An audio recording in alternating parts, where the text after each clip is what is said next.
money oriented dan seperti permainan judi. Bandarnya yang menguasai.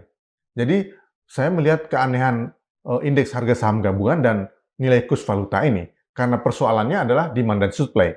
Ketika Bung Marji punya dana besar, Bung Marji bisa ambil saham banyak di sana. Ketika nampak nilainya baik, dilepas.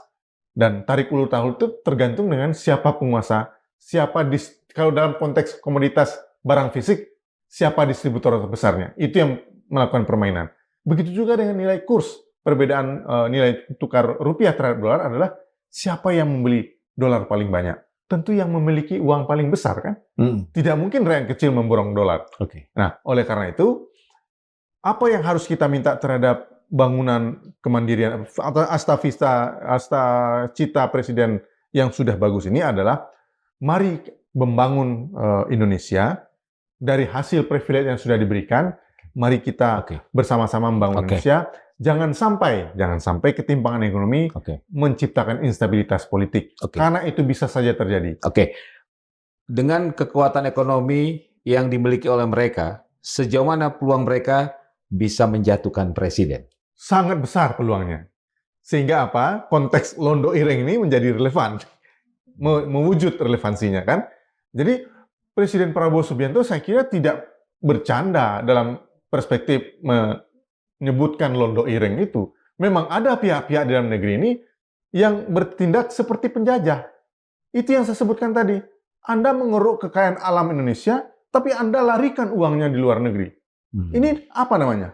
Bukan Londo Ireng namanya. Begitu kan Belanda dulu mengkolonisasi Indonesia. Begitu kan VOC dulu menjarah sumber daya alam menjadi monopoli di Indonesia. Bukankah itu fakta Londo Ireng?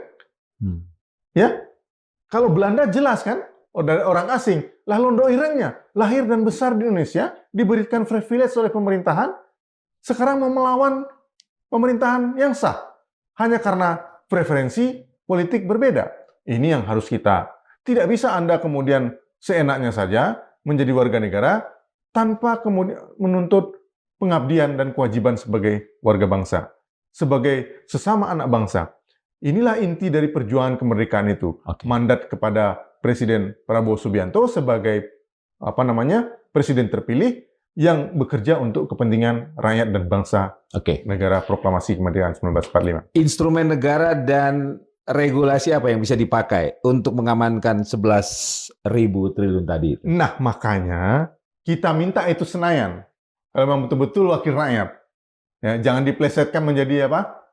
Dengan Dewan Penggarong Rakyat. Dewan macam-macam itu yang jelek. Tolong kembalikan citra DPR sebagai wakil rakyat. Saya tidak sepakat dengan penamaannya. Undang-undang perampasan aset. Itu terlalu jelek lah, terlalu buruk. Artinya apa? Jangan sampai kita melawan Londo Ireng, menamakan Londo Ireng, tapi kita berbuat juga seperti Londo Ireng. Karena kita mengambil hak sebenarnya. Kita mau mengambil hak, tapi jangan kemudian menamai dengan perampasan. Lebih baik undang-undang pengambil alihan aset. Itu kan lebih Pancasilais. Kita ingin meminta mereka berkorban. Tolong dong, mari kita bangun bersama, kita ingin maju bersama, kita bangun kekuatan kemandirian bangsa. Tolong dong berkorban seperti para pahlawan.